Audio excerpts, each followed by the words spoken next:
ഇപ്പോൾ മാത്യു കുഴൽനാടൻ മാധ്യമങ്ങളെ കാണുന്നു തത്സമയം.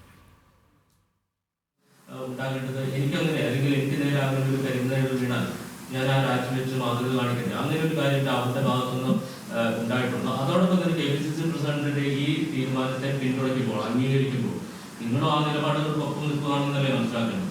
അല്ല, ഇതിൻ്റെ അകത്ത് പാർട്ടി കോൺഗ്രസ് ഈ വിഷയത്തിൽ സ്വീകരിച്ച സമീപനം മറ്റേതെങ്കിലും പാർട്ടിയിൽ നിന്നുണ്ടായിട്ടുണ്ടോ?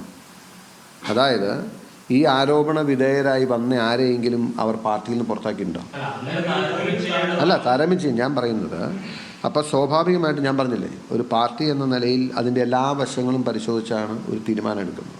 അതല്ലാതെ ഇപ്പോൾ ഈ ഒരു സാഹചര്യത്തിലും സന്ദർഭത്തിലും അദ്ദേഹത്തെ സംരക്ഷിക്കുന്ന നിലപാടാണ് പാർട്ടി സ്വീകരിക്കുന്നതെങ്കിൽ ഇതായിരിക്കില്ല എടുക്കുന്ന നിലപാട്.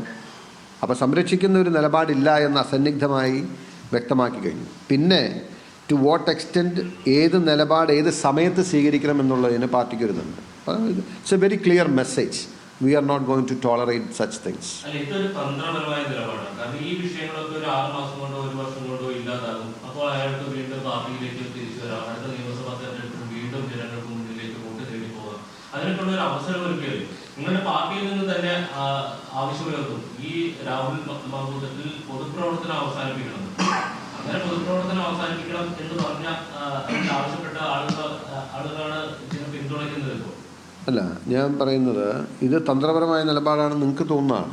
ഞാൻ പറയുന്ന ഒരു പാർട്ടി എന്ന നിലയിൽ നമ്മൾക്കെടുക്കാൻ കഴിയുന്ന നിലപാടുകളുടെ ഒരു ക്രൈറ്റീരിയ ഉണ്ട്. ആ ക്രൈറ്റീരിയ വെച്ചിട്ട് തന്നെയല്ല ഇതിനകത്ത് നമ്മൾ ഒരു എക്സ്ട്രീം എൻഡിലേക്ക് പോകുന്നതിന് മുമ്പ് പാലിക്കേണ്ട പല പ്രോട്ടോകോൾസും ഉണ്ട്. പ്രോട്ടോകോൾസ് ഇൻ ദ സെൻസ് ഒരു ജസ്റ്റിസ്, ഞാനിപ്പോൾ ഒരു ലോയർ ആയതുകൊണ്ട് എനിക്ക് തോന്നുമായിരിക്കും. അപ്പോൾ അതിൻ്റെ അകത്തൊരു പ്രൊസീജിയറുണ്ട്.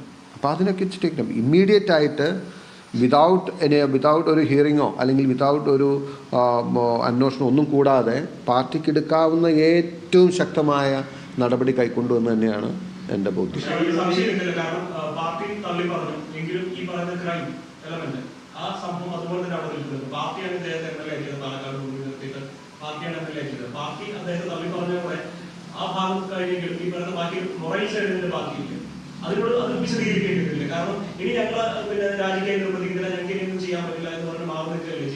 അല്ല, ഞാൻ പറയുന്നത് ഈ വിഷയം ഇപ്പോൾ ഇവിടെ അവസാനിച്ചു എന്ന് ഇപ്പം നമുക്ക് പറയാൻ കഴിയില്ലല്ലോ.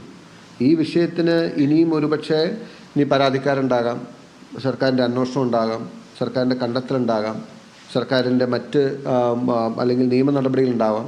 അപ്പോൾ ആ സ്റ്റേജസിലൊക്കെ ഞങ്ങൾ അത് വെയിറ്റ് ആൻഡ് സീ. ഞങ്ങളിപ്പോൾ ഇനിമേൽ ഈ വിഷയത്തിൽ പാർട്ടിയിൽ നിന്നും ഒരു നടപടിയും ഇല്ല എന്നാരും ഡിക്ലെയർ ചെയ്തില്ലല്ലോ.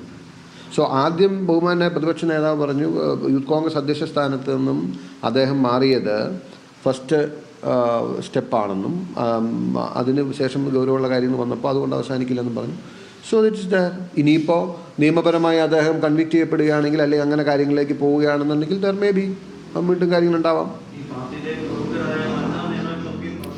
രാഹുൽ മാങ്കൂട്ടത്തിനെതിരായ പാർട്ടി സ്വീകരിച്ച നിലപാട് കൃത്യമാണ്, മാതൃകാപരമായ നിലപാടാണ് പാർട്ടി എടുത്തിരിക്കുന്നത്. പാർട്ടി ഉചിതമായ തീരുമാനം കൈക്കൊണ്ടുവെന്നു കൂടിയാണ് മാത്യു കുഴൽനാടൻ MLA പറയുന്നത്.